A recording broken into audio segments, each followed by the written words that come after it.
दोस्तों, इस दुनिया में कुछ कहानियां ऐसी हैं जो बहुत बड़ा मतलब तो बताती हैं, साथ ही साथ हमें ऐसी नसीहतें और ऐसी सीख भी देती है जिससे हमें ज़िंदगियों में आसानी होती है।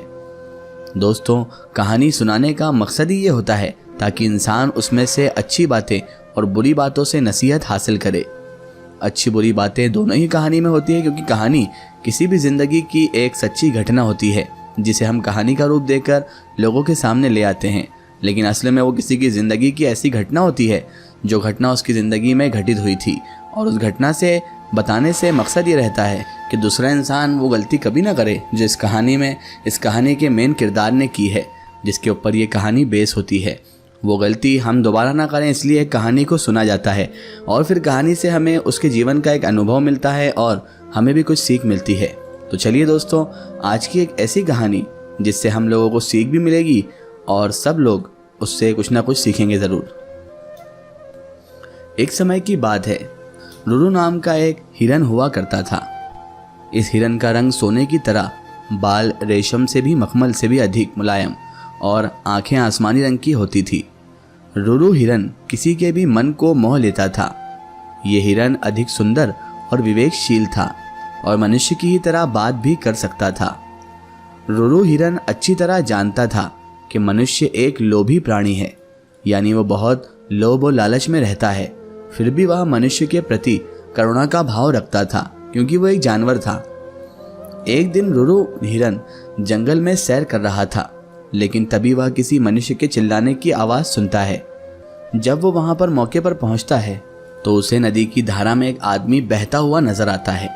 ये देखकर मृग उसे बचाने की कोशिश करता है और नदी में कूद पड़ता है और डूबते हुए इस व्यक्ति को उसके पैर पकड़ने की सलाह देता है। लेकिन वो व्यक्ति उसके पैर पकड़कर हिरन के ऊपर ही बैठ जाता है।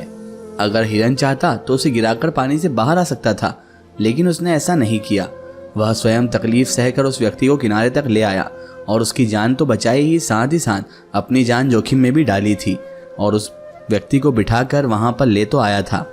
बाहर आते ही व्यक्ति हिरन को धन्यवाद कहता है, तो इस पर हिरन कहता है, अगर तुम मुझे सच में धन्यवाद करना चाहते हो तो किसी को ये मत बताना कि तुम्हें एक स्वर्ण हिरन ने डूबने से बचाया है। हिरन ने उससे कहा, अगर मनुष्य मेरे बारे में जानेंगे तो वो मेरा शिकार करने की कोशिश करेंगे। ये कहकर वो रुरु हिरन जंगल में चला जाता है। लेकिन इंसान तो इंसान होता है। आपको पता ही है कि इंसान को जिस चीज़ का मना किया जाए वो अगर वो ना करे तो उसे सुकून ही नहीं आता, और वो अगर उस रास्ते पर ना जाए जिससे उसका मना किया गया है तो उसको लगता है कि वो सही रास्ते पर नहीं चल रहा है। और ऐसा ही इस बंदे ने भी किया था। कुछ समय बाद उस राज्य की रानी एक सपना देखती है जिसमें उसे रुरु हिरन दिखाई देता है। रुरु हिरन की सुंदरता को देखने के बाद रानी उसे अपने पास रखने की लालसा करने लगती है। इसके बाद रानी राजा को रुरु हिरन को ढूंढ कर लाने के लिए कहती है। राजा बिना देरी किए नगर में ढिंढोरा पिटवा देता है कि जो कोई भी उस रुरु हिरन को ढूंढने में मदद करेगा उसे एक गांव और 10 सुंदर युवतियां इनाम में दी जाएंगी और उसे जो वो मांगेगा वो भी दिया जाएगा। राजा की ये सूचना उस व्यक्ति तक भी पहुंच जाती है जिसे हिरन ने बचाया था। वो व्यक्ति बिना समय गवाए राजा के दरबार में पहुंच जाता है और रुरु हिरन के बारे में राजा को बताता है। राजा और सिपाही सहित वह व्यक्ति जंगल की ओर चल पड़ते हैं। जंगल में पहुंचने के बाद राजा के सिपाही हिरन के निवास स्थान को चारों तरफ से घेर लेते हैं। जब राजा हिरन को देखता है तो खुशी से फूले नहीं समाता, क्योंकि वह हिरन बिल्कुल वैसा ही था जैसा रानी ने बताया था। हिरन चारों ओर से सिपाही से घिरा हुआ था और राजा उस पर बाण साधे हुए था। लेकिन तभी हिरन राजा से मनुष्य की भाषा में कहता है, हे राजन, तुम मुझे मार देना, लेकिन पहले मैं ये जानना चाहता हूँ कि तुम्हें मेरी जगह का रास्ता किसने बताया। इस पर राजा ने उस व्यक्ति की ओर इशारा किया जिसकी जान हिरन ने बचाई थी। उस व्यक्ति को देखकर हिरन कहता है, निकाल लो लकड़ी के कुंदे को पानी से, न निकालना कभी एक अकृतज्ञ इंसान को पानी से। जब राजा ने मृग के इन शब्दों को सुना, यानी हिरन के इन शब्दों का मतलब पूछा, तो हिरन ने बताया कि उसने इस व्यक्ति को डूबने से बचाया था। हिरन की बातें सुनकर राजा के अंदर की इंसानियत जाग गई। उसे खुद पर शर्म आने लगी और क्रोध में उस व्यक्ति की ओर तीर का निशाना कर दिया। ये देखकर हिरन ने राजा से उस व्यक्ति को न मारने की प्रार्थना की। हिरन की दया भावना देखकर राजा ने उसे अपने राज्य में आने का निमंत्रण दिया। हिरन राजा के निमंत्रण पर कुछ दिन राजमहल में रहा और फिर वापस जंगल लौट गया। दोस्तों, इस कहानी को हमें समझने की ज़रूरत है।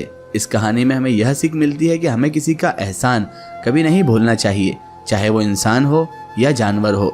अगर आप पर किसी ने एहसान किया है तो कम से कम उसे किसी तरह का नुकसान ना पहुंचाएं, और आपको अगर किसी ने कोई फ़ायदा पहुंचाया है तो कम से कम उसका बुरा कभी ना सोचें। अगर आप अपने अंदर इंसानियत रखते हैं तो जानवर हो या इंसान, सभी का एहसान याद रखें और सभी का उपकार अपने ऊपर जो किया गया है उसे भी ना भूलें। यही असली ज़िंदगी जीने का मकसद है।